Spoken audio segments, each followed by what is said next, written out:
Hey AMCMS, it's Mr. Morchat. This is story time with Mr. Morchat. I'm going to let you guys take a guess as to where I am. It's beautiful out here today, so I thought I'd get outside and read to you.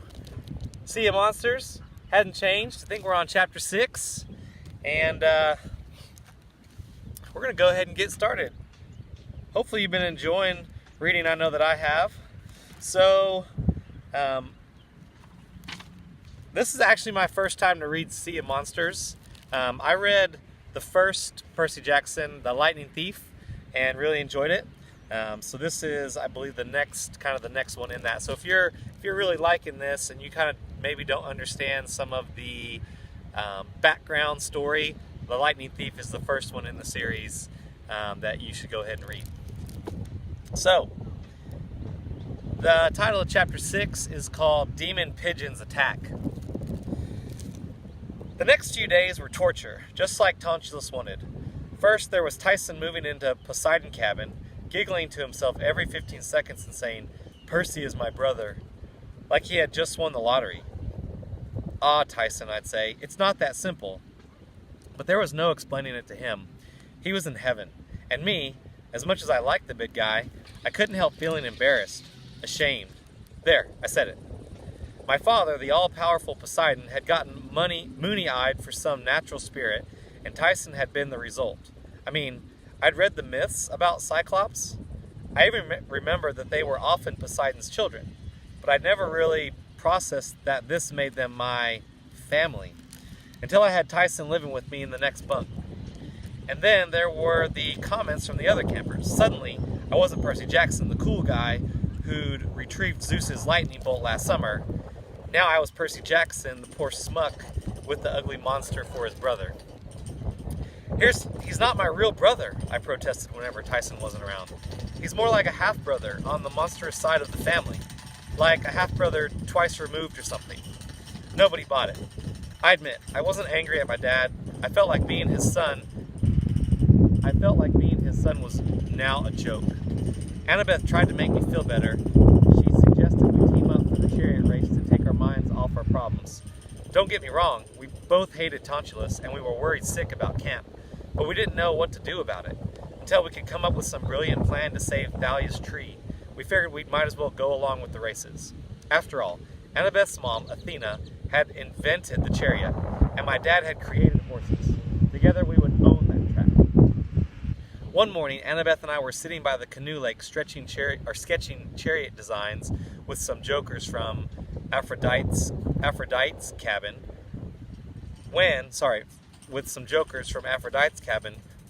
Walked by and asked me if I needed to borrow some eyeliner for my eye. Oh, sorry, eyes. As they walked away laughing, Annabeth grumbled, "Just ignore them, Percy. It isn't your fault you have a monster for a brother." "He's not my brother," I snapped. "He's not a monster either." Annabeth raised her eyebrows. He didn't get mad. Hey, don't get mad at me. And technically, he is a monster. Well, you gave him permission to enter the camp. Because it was the only way to save your life. I mean, I'm sorry, Percy. I didn't expect Poseidon to claim him. Cyclops are the most deceitful, treacherous, technical difficulties. Alright, so, let me get started again. I'm sorry, Percy. I didn't expect Poseidon to claim him. Cyclops are the most deceitful, treacherous. He is not. What have you got against Cyclops anyway? Annabeth's ears turned pink. I got the feeling there was something she wasn't telling me. Something bad. "Just forget it," she said. "Now, the axle for this chariot. You're treating him like he's a horrible thing." I said, "He saved my life." Annabeth threw down her pencil and stood. "Then maybe you should design a chariot with him." "Maybe I should. Fine. She stormed off and left me feeling even worse than before. The next couple of days, I tried to keep my mind off the problems. Selena Boryergod, one of the nicer girls from Aphrodite's cabin, gave me my first riding lesson on a Pegasus. She explained that there was only one immortal winged horse named Pegasus, who still wandered free somewhere in the skies.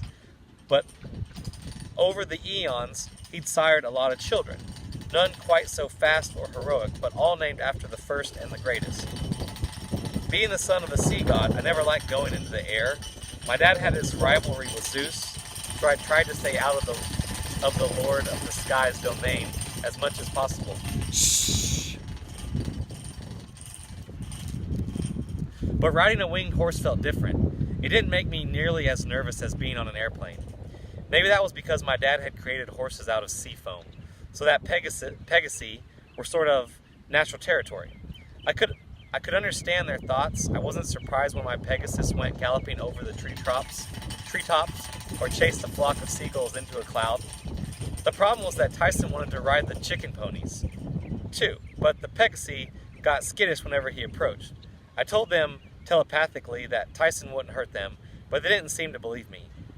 They made Tyson cry. The only person at camp who had no problem with Tyson was Beckendorf from the Hephratite's cabin. The blacksmith god had always worked with Cyclops in his forges, so Beckendorf took Tyson down to the armory to teach him metalworking. He said he'd have Tyson crafting magic items like a master in no time. After lunch, I worked out in the arena with Apollo's cabin. Swordplay had always been my strength. People said I was better at it than any camper in the last 100 years, except maybe Luke. People always compared me to Luke. I thrashed the Apollo guys easily. I should have been testing myself against the Ares and Athena cabin, since they had the best sword fighters. But I didn't get along with Clarice and her siblings. And after my argument with Annabeth, I just didn't want to see her. I went to archery class, even though I was terrible at it, and it wasn't the same without Chiron teaching. In arts and crafts, I started a marble bust of Poseidon, but it started looking like Sylvester Stallone, so I ditched it. I scaled the climbing wall in full lava and earthquake mode, and in the evenings, I did border patrol. Even though Tonchilus had insisted we forget trying to protect the camp, some of the campers had quietly kept it up, working out a schedule during our free times. I sat at the top of Half-Blood Hill and watched the dryrads come and go, singing to the dying pine tree. Satyrs brought their reed pipes and played nature magic songs. And for a while, the pine needles seemed to get fuller. The flowers on the hills smelled a little sweeter and the grass looked greener. But as soon as the music stopped, the sickness crept back into the air.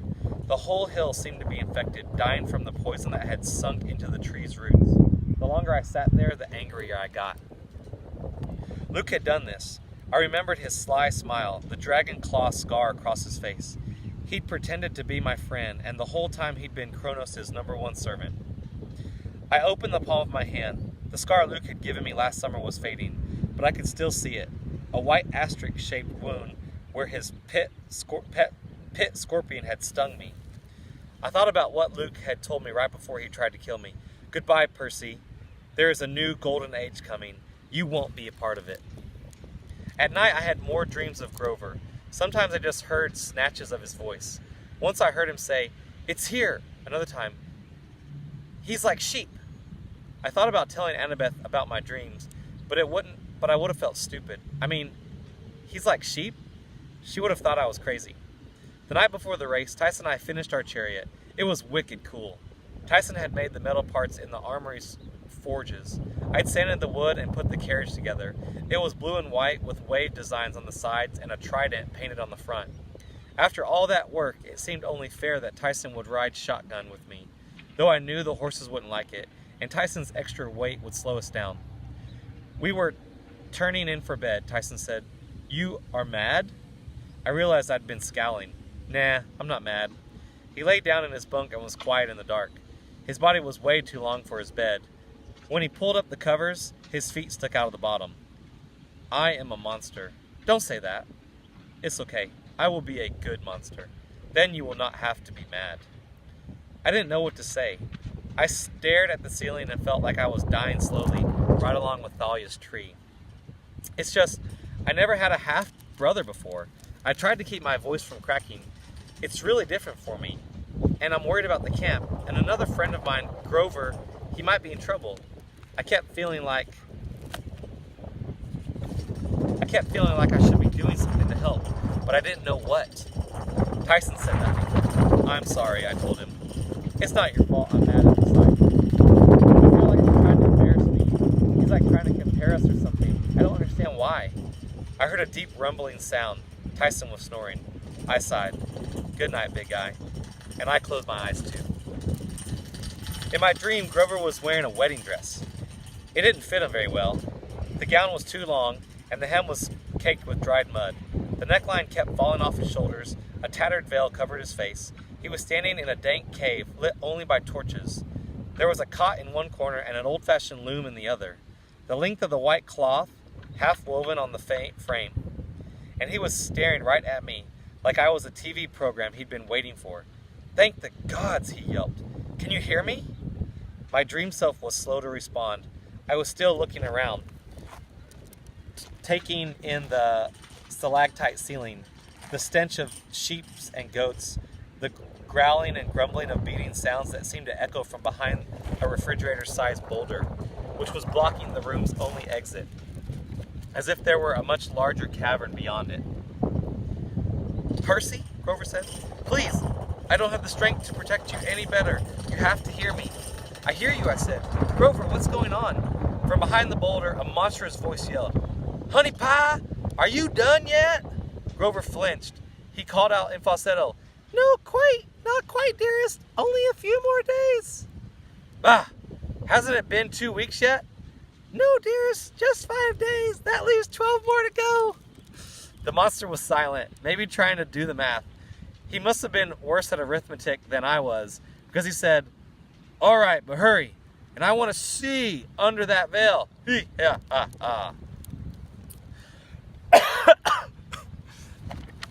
Grover turned back to me.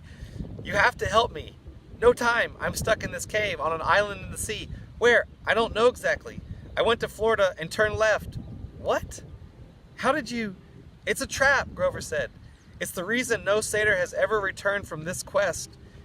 He's a shepherd, Percy, and he has it. The nature magic is so powerful, it smells like the great god Pan. The satyrs come here thinking they found Pan, and they get trapped and eaten by Polyphemus. Polly who? The Cyclops, Grover said, exasperated. I almost got away. I made it all the way to St. Augustine. But he followed you, I said, remembering my first dream, and trapped you in the bridal boutique. That's right, Grover said. My first empathy link.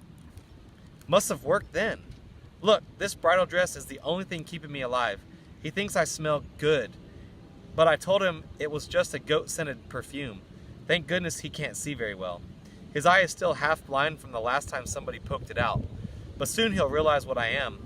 He's only given me 2 weeks to finish the bridal train, and he's getting impatient. Wait a minute. The Cyclops thinks you're... Yes, Grover wailed. He thinks I'm a lady Cyclops, and he wants to marry me. Under different circumstances, I might have busted out laughing, but Grover's voice was deadly serious. He was shaking with fear. I'll come to rescue you, I promise. Where are you? The Sea of Monsters, of course. The Sea of what? I told you, I don't know exactly where. And look, Percy, I'm really sorry about this. I'm really sorry about this, but this empathy link, well, I had no choice. Our emotions are connected now. If I die, don't tell me. I die too. Oh well, perhaps not. You live for years in a vegetative state, but it would be a lot better if you got me out of here. Honey pie, the monster bellowed. Dinner time! Yummy, yummy sheep meat! Grover whimpered. I have to go. Hurry. Wait, you said it was here. What? But Grover's voice was already growing fainter. Sweet dreams, don't let me die! The dream faded, and I woke with a start. It was early morning. Tyson was staring down at me, the one big brown eye full of concern. Are you okay? He asked. His voice sent a chill down my back because he sounded almost exactly like the monster I'd heard in my dream. The morning of the race was hot and humid. Fog lay low on the ground like sauna steam. Millions of birds were roosting in the trees. Fat gray and white pigeons, except they didn't coo like regular pigeons. They made this annoying metallic screeching sound that reminded me of a submarine radar. The racetrack had been built on a grassy field between the archery range and the woods. The Hepatitis cabin had used the bronze bulls, which were completely tame since they had their heads smashed in, to plow an oval track in a matter of minutes. There were rows of stone steps for the spectators. Tonchulus, the satyrs, a few dirads, and all the campers who weren't participating. Mr. D didn't show. He never got up before 10 o'clock. Right, Tonchulus announced as the teams began to assemble. A naiad had brought him a big platter of pastries, and as Tonchulus spoke, his right hand chased the chocolate eclair across the judges' table. You all know the rules. A quarter-mile track, twice around to win, 2 horses per chariot. Each team will consist of a driver and a fighter. Weapons are allowed. Dirty tricks are expected, but try not to kill anybody. Tonchulus smiled at us like we were all naughty children. Any killing will result in harsh punishment. No s'mores at campfire for a week. Now ready your chariots. Beckendorf led the Hepatitis team onto the track. They had a sweet ride made of bronze and iron. Even the horses, which were magical automatons like Clochis bulls, I had no doubt that their chariot had all kinds of mechanical traps and more fancy opinions than a fully loaded Masterite. The Ares chariot was blood red and pulled 2 grisly horse skeletons. Clarice climbed aboard with a batch of javelins, spiked balls, caltrops, and a bunch of other nasty toys. Apollo's chariot was trim and graceful and completely gold, pulled by 2 beautiful palamones. That's the type of horse. Their fighter was armed with a bow, though he had promised not to shoot regular pointed arrows at the opposing drivers. Hermes' chariot was green and kind of odd looking, as if it hadn't been out of the garage in years. It didn't look like anything special, but it was manned by the Stoll brothers, and I shuddered to think what dirty tricks they'd schemed up. The left 2 chariots, one driven by Annabeth and the other by me. Before the race began, I tried to approach Annabeth and tell her about my dream. She perked up when I mentioned Grover, but when I told her what he'd said, she seemed to get distant again, suspicious. You're trying to distract me, she decided. What? No, I'm not. Oh, right. Like Grover would just happen to stumble across the one thing that could save the camp. What do you mean? She rolled her eyes. Go back to your chariot, Percy. I'm not making this up. He's in trouble, Annabeth. She hesitated. I could tell she was trying to decide whether or not to trust me. Despite our occasional fights, we'd been through a lot together, and I knew she would never want anything bad to happen to Grover. Percy, an empathy link is so hard to do. I mean, it's more likely we're dreaming. The Oracle, I said. We could consult the Oracle. Annabeth frowned. Last summer before my quest, I'd visited the strange spirit that lived in the big house attic, and it had given me a prophecy that came true in ways I'd never expected. The experience had freaked me out for months. Annabeth knew I'd never suggest going back there if I wasn't completely serious. Before she could answer, the conch horn sounded. Charioteers, Tonchulus yelled. To your mark! We'll talk later, Annabeth told me, after I win. As I was walking back to my own chariot, I noticed how many more pigeons were in the trees now, screeching like crazy, making the whole forest rustle. Nobody else seemed to be paying them much attention. But they made me nervous. Their beaks glinted strangely. Their eyes seemed shinier than regular birds. Tyson was having trouble getting our horses under control. I had to talk to them a long time before they would settle down. He's a monster, Lord. He's a monster, Lord, they complained to me. He's the son of Poseidon, I told them, just like me. No, they insisted. Monster, horse eater, not trusted. I'll give you sugar cubes at the end of the race, I said. Sugar cubes? Very big sugar cubes and apples. Did I mention apples? Finally, they agreed to let me harness them. Now, if you've never seen a Greek chariot, it's built for speed, not safety or comfort. It's basically a wooden basket, open at the back, mounted on an axle between 2 wheels. The driver stands up the whole time, and you can feel every bump in the road. The carriage is made of such light wood, if you wipe out making hairpin turns at either end of the track, you'll probably tip over and crush both the chariot and yourself. It's an even better rush than skateboarding. I took the reins and maneuvered the chariot to the starting line. I gave Tyson a 10-foot pole and told him that his job was to push the other chariots away if they got too close, and to deflect anything they might throw at us. Not hitting ponies with the stick, he insisted. No, I agreed. Our other or people either, if you can help it. We're going to run a clean race. Just keep the distractions away and let me concentrate on driving. Will we win? He beamed. We're going to lose, I thought to myself, but I had to try. I wanted to show the others, well, I wasn't sure what exactly. That Tyson wasn't such a bad guy. That I wasn't ashamed of being seen with him in public. Maybe that they hadn't hurt me with all their jokes and name-calling. As the chariots lined up, more skinny-eyed pigeons gathered in the woods. They were screeching so loudly, the campers in the stands were starting to take notice, glancing nervously at the trees, which shivered under the weight of the birds. Tonchulus didn't look concerned, but he did have to speak up to be heard over the noise. "Charioteers," he shouted, "attend your mark." He waved his hand and the starting signal dropped. The chariots roared to life. Hooves thundered against the dirt. The crowd cheered. Almost immediately there was a loud, nasty crack. I looked back in time to see the Apollo chariot flip over. The Hermes chariot had rammed into it, maybe by mistake, maybe not. The riders were thrown free, but their panicked horses dragged the golden chariot diagonally across the track. The Hermes team, Travis and Connor Stoll, were laughing at their good luck, but not for long. The Apollo horses crashed into theirs, and the Hermes chariot flipped too, leaving a pile of broken wood and 4 rearing horses in the dust. 2 chariots down in the first 20 feet. I loved this sport. I turned my attention back to the front. We were making good time, pulling ahead of Ares, but Annabeth's chariot was way ahead of us. She was already making her turn around the first post. Her javelin man grinning and waving at us, shouting, "See ya!" The Hephatides chariot was starting to gain on us too. Beckendorf pressed a button, and a panel slid open on the side of the chariot. "Sorry, Percy," he yelled. 3 sets of balls and chains shot straight towards our wheels. They would have wrecked us completely if Tyson hadn't whacked them aside with a quick swipe of his pole. He gave the Hephatides chariot a good shove and sent them skittering sideways while he pulled ahead. "Nice work, Tyson," I yelled. "Birds!" he cried. "What?" We were whipping along so fast it was hard to hear or see anything, but Tyson pointed the woods and saw what he was worried about. The pigeons had risen from the trees. They were spiraling like a huge tornado, heading towards the track. No big deal, I told myself. They're just pigeons.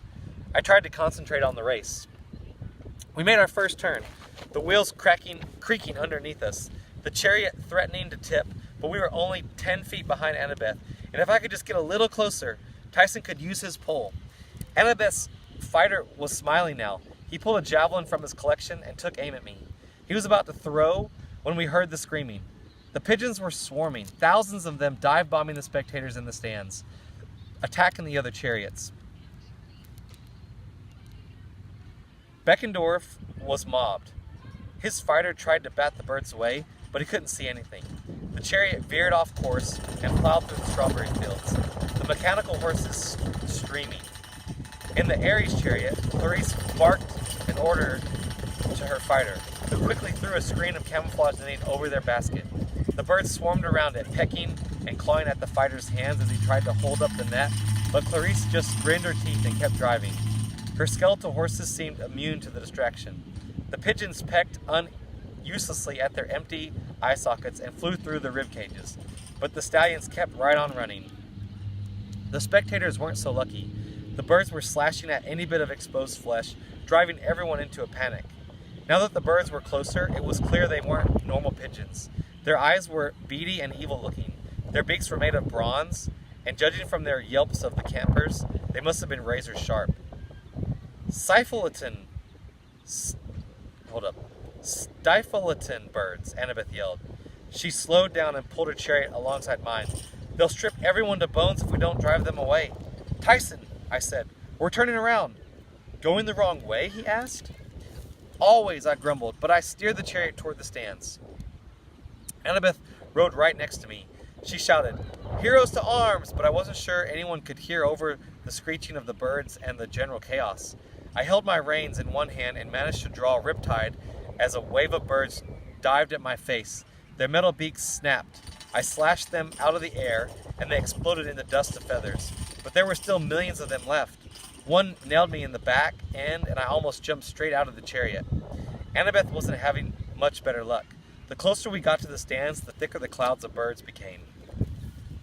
Some of the spectators were trying to fight back.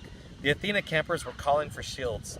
The archers from Apollo's cabin brought out their bows and arrows, ready to slay the menace. But with so many campers mixed in with the birds, it wasn't safe to shoot. "Too many," I yelled to Annabeth. "How do we get rid of them?" She stabbed at a pigeon with her knife. Hercules used noise, brass bells. He scared them away with the most horrible sound he could. Her eyes got wide. "Percy, Chiron's collection." I understood instantly. "You think it'll work?" She handed her fighter the reins and leaped from her chariot onto mine like it was the easiest thing in the world. "To the big house! It's our only chance." Clarice just pulled across the finish line completely unopposed and seemed to notice for the first time how serious the bird problem was. When she saw us driving away, she yelled, "You're running? The fight is here, cowards!"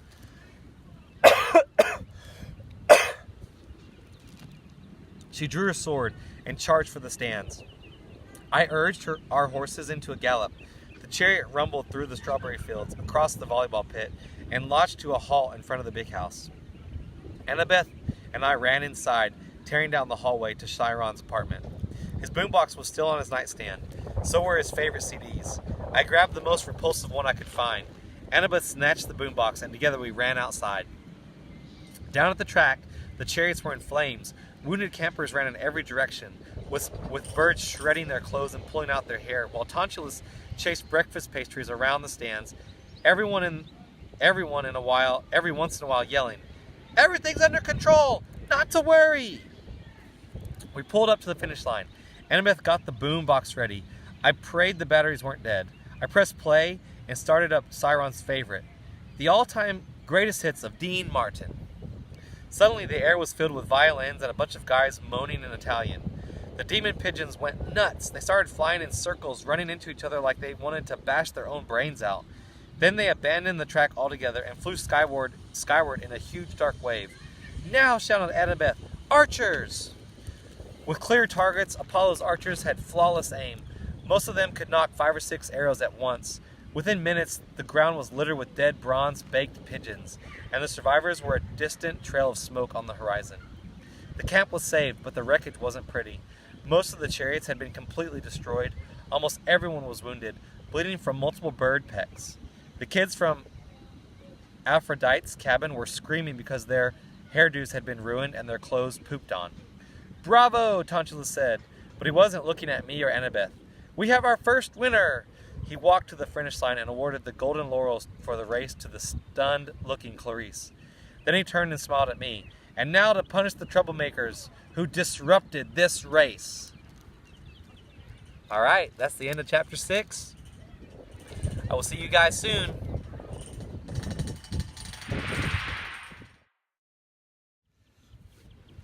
All right, so I'm just testing the sound right now to make sure the wind isn't too loud out here.